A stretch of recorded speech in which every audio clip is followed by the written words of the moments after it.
प्रदेश के मुख्यमंत्री योगी आदित्यनाथ और उत्तर प्रदेश के उप मुख्यमंत्री केशव प्रसाद मौर्य, इनके बीच नाराजगी है, इनके बीच खटपट है और इनके बीच तनातनी है। ये खबरें उत्तर प्रदेश के लोगों के लिए या देश के लोगों के लिए दरअसल नई नहीं है। इनमें ऐसा कुछ नहीं है जिसके बारे में यह जानने की कोशिश की जाए कि आखिर ये झगड़ा क्यों है। लेकिन प्रदेश कार्य समिति की बैठक के बाद जिस तरह से दो बयान सामने आए, एक बयान योगी आदित्यनाथ का जिसमें वो 2027 की तैयारियों की बात करते हैं और दूसरी ओर केशव प्रसाद मौर्य कार्यकर्ताओं की आवाज बुलंद करते हैं और यह संकेत देते हैं कि उत्तर प्रदेश में कार्यकर्ता नाराज है। जो आपका दर्द है वही मेरा दर्द है और संगठन हमेशा सरकार से बड़ा है। इन बयानों के बाद उत्तर प्रदेश में फिर से यह चर्चा शुरू हो गई है कि आखिर केशव प्रसाद मौर्य और योगी के बीच नाराजगी की असल वजह क्या है। हर कोई ये जानना चाहता है कि इन दोनों के बीच झगड़े की वजह मुख्यमंत्री की कुर्सी है या फिर इन दोनों के बीच झगड़े की वजह कुछ और है और बताई कुछ और जा रही है। आज के अपने इस वीडियो में मैं आपको असली वजह बताऊंगी जिसकी वजह से इन दोनों के बीच में झगड़ा है। मैं वो तमाम वजह बताऊंगी जिसकी वजह से यह नाराजगी अक्सर सामने आ जाती है और वो वजह भी बताऊंगी जो आपको कहीं भी सुनने को नहीं मिली और आप खुद सोचेंगे कि क्या इतनी बातें केशव प्रसाद मौर्य और योगी के बीच में बिगड़ चुकी हैं।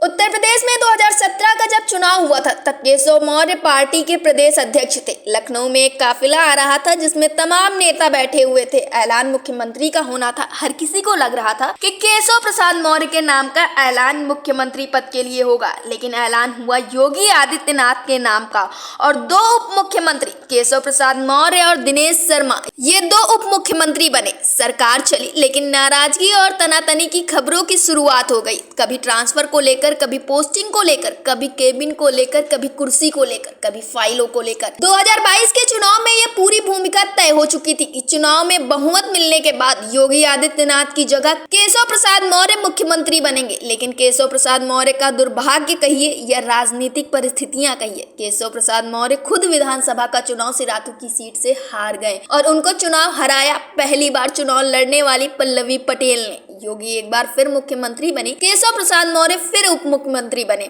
और दूसरी उप मुख्यमंत्री की कुर्सी पर दिनेश शर्मा की जगह ब्रजेश पाठक आ गए। अब ये खींचतान भी उत्तर प्रदेश में थी कि डिप्टी सीएम नंबर 1 कौन है, वो केशव मौर्य है या फिर ब्रजेश पाठक है। तमाम ऐसे मौके आए जब मंच से केशव प्रसाद मौर्य गायब रहे और 4 जून को जब लोकसभा चुनाव का परिणाम आया, उत्तर प्रदेश में भाजपा 33 सीटों पर सिमट गई। उसके बाद जब योगी ने लगातार समीक्षा बैठकें शुरू की, उन तमाम बैठकों से केशव प्रसाद मौर्य गायब हो गए। उत्तर प्रदेश में 2 कैबिनेट की मीटिंग हो गई लेकिन केशव प्रसाद मौर्य उन मीटिंग्स में नजर नहीं आए। उसके बाद से ये बवाल होने लगा कि आखिर केशव प्रसाद मौर्य चाहते क्या हैं और इस बीच केशव प्रसाद मौर्य ने दिल्ली में डेरा डाल दिया। बीएल संतोष से मुलाकात, जेपी नड्डा से मुलाकात, तमाम आला कमान के नेताओं से लगातार मुलाकातें और इधर बीएल संतोष ने लखनऊ में डेरा डाला। वो ये समझना चाहते थे कि आखिर हार क्यों मिली, हार की वजह क्या है। एक टास्क फोर्स बनाई गई उत्तर प्रदेश में। वो टास्क फोर्स उत्तर प्रदेश की 78 सीटों पर गई। उनसे यह जानने की कोशिश की गई कि आखिर बीजेपी क्यों हारी और इधर योगी आदित्यनाथ ने अपनी समीक्षा बैठकें शुरू की। यानी एक ही पार्टी में अलग अलग रूप से जानने की कोशिश की जा रही थी कि आखिर ये कारवां लुटा क्यों,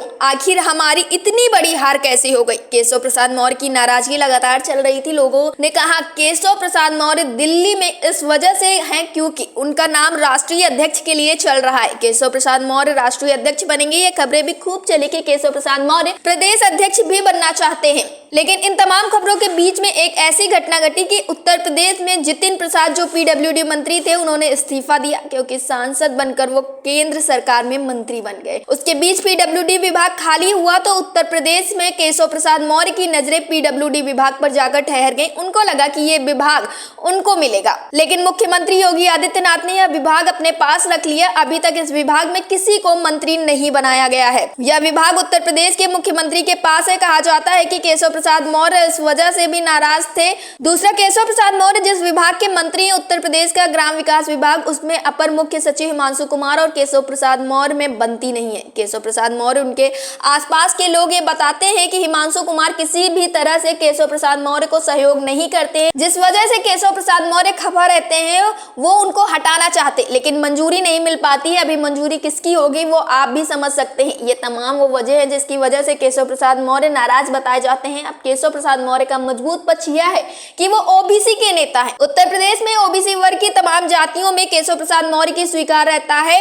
केशव प्रसाद मौर्य को संगठन का भी अनुभव है और सरकार का भी अनुभव है, लेकिन उनके बीच वीक पॉइंट है, वो है ये कि वो खुद विधानसभा का चुनाव लड़े और हार गए। उसके बाद लोकसभा चुनाव में केशव प्रसाद मौर्य के प्रभाव की जो सीटें हैं, चाहे वो कौशाम्बी हो, प्रयागराज हो, प्रतापगढ़ हो, इन तीनों सीटों पर भारतीय जनता पार्टी को चुनाव हारना पड़ा और इन तीनों सीटों पर हार की वजह से भी केशव प्रसाद मौर्य बैकफुट पर नजर आते हैं। संगठन और सरकार के बीच सामंजस्य की कमी है, संगठन और सरकार में तनातनी है, ये खबर हर किसी के बीच थी, हर कोई समझ रहा था। लेकिन केशव प्रसाद मौर्य के बयान पर जो उन्होंने बयान दिया कि संगठन सरकार से बड़ा है, उस पर जिस तरह से तालियां बजी, उस पर जिस तरह से कोलाहल मचा, जिस तरह से शोर मचा, वो भी अपने आप में कई बड़े सवाल खड़े करते हैं। वो सवाल खड़े करता है कि क्या वाकई केशव प्रसाद मौर्य की बात में दम है, या फिर केशव प्रसाद मौर्य ने यह बयान देकर पार्टी के पदाधिकारियों और सरकार के तमाम मंत्रियों, तमाम भाजपा के विधायकों के बीच अपनी स्थिति को और मजबूत करने की कोशिश की है। इन तमाम सवालों के बीच एक सवाल आज भी वहीं का वहीं स्थिर खड़ा है कि क्या केशव प्रसाद मौर्य और योगी आदित्यनाथ के बीच में जो तनातनी है यह कभी खत्म नहीं होगी, या फिर केशव प्रसाद मौर्य का जो बल है वो किसी तीसरी शक्ति से मिल रहा है। क्या केशव प्रसाद मौर्य के ऊपर दिल्ली दरबार का हाथ है और इस वजह से योगी आदित्यनाथ चाह कर भी उनका कुछ नहीं कर सकते हैं? ये तमाम सवाल हैं और तमाम पहलू हैं जो हमने आपको बताए हैं। और आखिर नाराजगी की असल वजह क्या है? एक पीडब्ल्यूडी विभाग है, एक नाराजगी हिमांशु कुमार को लेकर और एक नाराजगी पद और कद को भी लेकर है। अब ये लड़ाई कहां तक जाएगी, ये खींचतान कहां तक जाएगी, इसके बारे में फिलहाल कुछ भी कह पाना मुश्किल है। लेकिन आज की तारीख में यह चौराहे की चर्चा बन गई है, केशव प्रसाद मौर्य और योगी आदित्यनाथ के बीच सब कुछ ठीक नहीं है और बहुत जल्दी उत्तर प्रदेश में बड़ा बदलाव होने वाला है। डेस्क रिपोर्ट, अटल टीवी।